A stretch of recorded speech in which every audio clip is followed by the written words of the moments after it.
Hello everyone, Rookie is here, and today I'm going to start a new series called A Gamer's Life. In the future I will be discussing various subjects, social commentary and commentary on games and life in general, with various gameplays in the background. My first topic will be anxiety. This will be a multi-episode series as it is a big subject and I can't cram everything in one episode.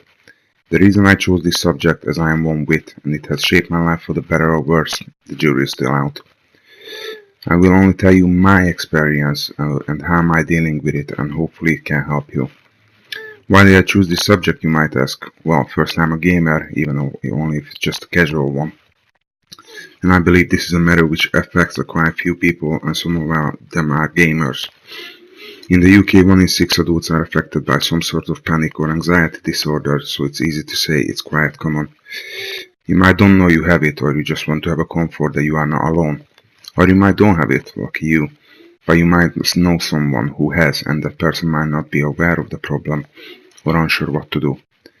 Doing these videos are some sort of therapy for me as well, and I believe that this is important to understand how anxiety works in my case, and hopefully people with anxiety will find common traits and will help them. If you only help one person, it's already worth it. Possibly for some people it might come true as I'm just whinging and crying, and I'm pretty sure some will add their valued opinion, but I really don't care.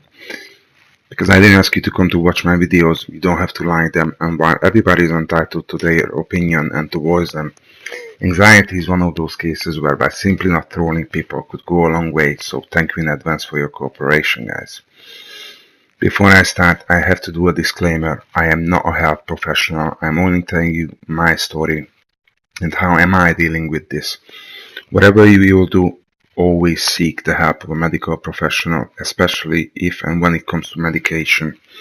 Don't just rely on my word for it. That all will be fine, as anxiety could be different to each individual. So always speak with your doctor if you notice the symptoms.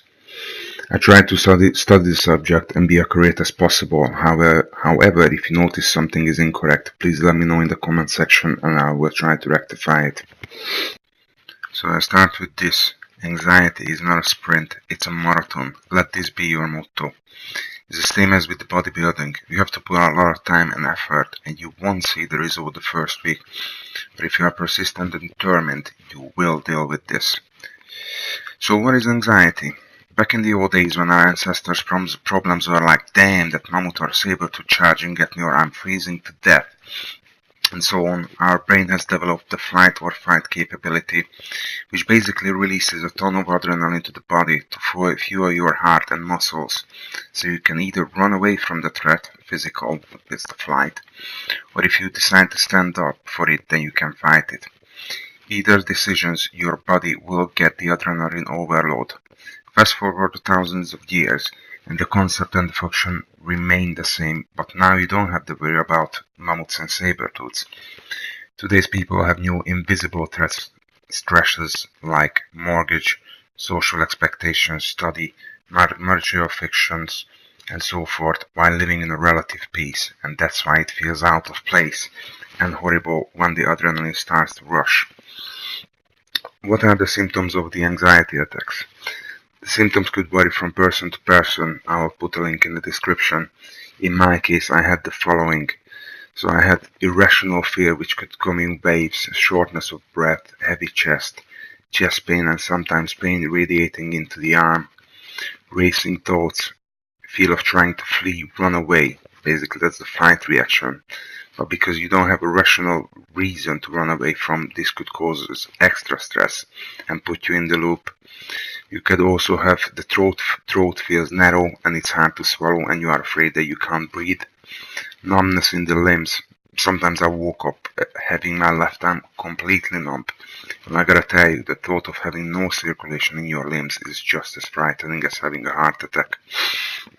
Luckily, in any of these cases, the feared cause never materialized.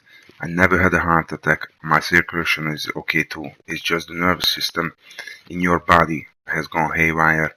So bear this in mind whenever you do have an attack, that is only your body reacting to the extra adrenaline in your system. Of course, if you do have a heart condition, you must check that out. But if you are in good shape, you won't die from an anxiety attack. Yes, it feels horrible, but it's not life-threatening. I am the living proof. What are the causes of the anxiety attacks? Everybody has different reasons. It's unique to each person. In my case, it is multi-layered. First and foremost, I am a worrying type of person, and I will get back to this a bit later on. This coupled with some personality traits, like I am planning everything, and I mean everything, from time spent in the shop to how much time will I have at home for myself, etc. If I get held up in traffic or in the queue, I felt that it has a knock-on effect on the rest of my plans, so that fueled my worries. I also do procrastinate sometimes, and that also building my worries. I'm a Hungarian living in the UK for the past 10 years, and I have a Polish girlfriend, so that makes things a bit difficult, as visiting our families, language barrier, etc. As most of you know, Brexit happened, and due to my putting things on the side and not dealing with them, I had to deal with some official things to ensure my future in the UK. So as you can see, everything was set for the perfect storm of anxiety, but this could vary from person to person what will trigger it. How did it start? Well, I experienced my first anxiety attack when I was having a spliff. It came out of nowhere. Back then I had a few things in my personal life, and I was also quite involved in politics. And if you can remember, 2014 and 2015 wasn't the best of the times, and it just got worse, but that's just by the by. So I had a lot on my mind. The first time I had a full-blown heart attack type of anxiety attack, and back then I haven't had the slightest clue what is anxiety, so I naturally thought of two things. I am having a heart attack, or the shit is too strong and I just OD'd myself. This lasted around half an hour, and after that I felt like a beaten dog.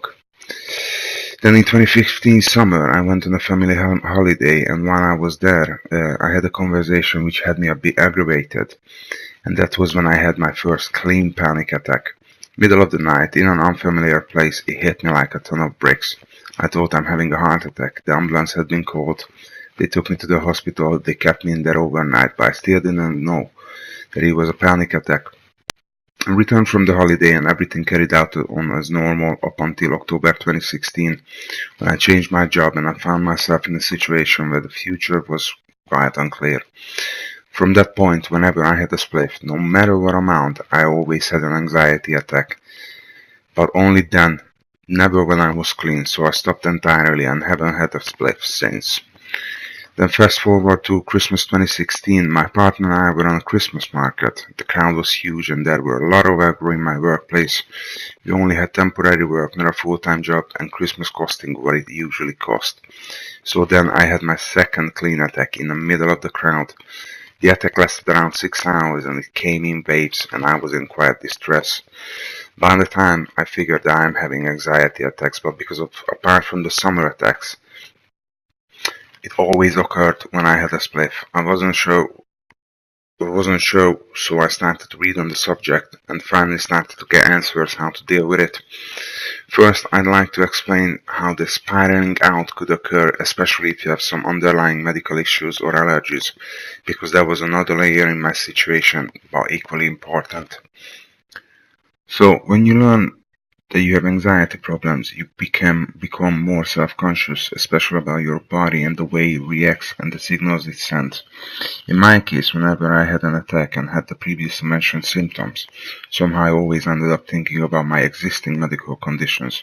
For instance, I'm allergic to honey, but prior to my attacks, it never occurred to me that the foods I consume might contain honey, and it could be an allergic reaction. Hell, I was even eating honey-roasted peanuts, and I didn't understand why am I having allergic reactions, until my fiancé pointed it out. Yes, I am that special type of stupid. But it also highlights the fact that before the big A, I never even really thought about it. Since the attacks, and especially when I had a heavy chest and swollen throat, the symptoms are quite similar to that. My initial thought was that I ate something with honey. From that point, I feared for my life because the allergic reaction could cause the throat to swell up, difficulty of breathing, and if it was in a big amount, I could possibly die. Then whenever I had a chest pain, I thought about heart attacks. Whenever I had a headache or a tingling sensation in my skull, I thought I'm having a stroke.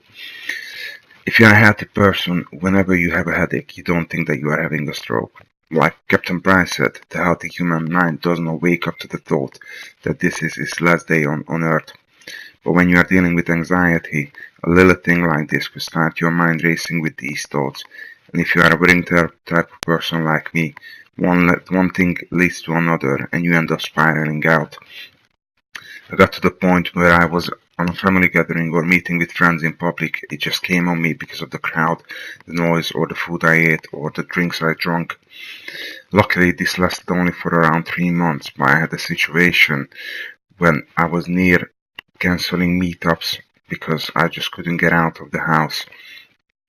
On one occasion, I went to meet friends to play poker, and I was at this guy's house whom I really didn't know. His whole family was at home, and because of that, I felt I'm intruding into their lives. So the attack came on me and lasted for around an hour. I eventually overcome it and enjoyed the rest of the night, but it was worrying because I thought, this is it, I won't be able to leave the house. Before the attacks, I was a quiet, outgoing person, and the way of my life was threatened. So basically, some small thought can trigger the attack, but it is always the thought. It can be conscious or unconscious. As a matter of fact, your unconscious mind has just as much to do with it as your conscious. It is also impossible to control your mind. Just try it for 2 minutes and you will realize that you have no chance to control your conscious mind, let alone the unconscious. You have to practice a lot. The unconscious mind soaks up everything what is happening with you during the day in your life. To tackle anxiety, it will be crucial to take care of your mind. After all, most of the physical reactions you're having are because of your mind signaling to your body that there is a problem or a threat. Okay, that's all I got for this episode. I hope it was helpful or at least informative. In the next episode, I will further discuss possible other causes for anxiety, but I also discuss what helped me to overcome the attacks and what helped me to improve the quality of my life. If you enjoyed the video or if it helped you, please hit the like and subscribe button and share it with your friends who might have it. Thanks for watching, see you next time, but don't forget, it's not a sprint, it's a marathon. Goodbye.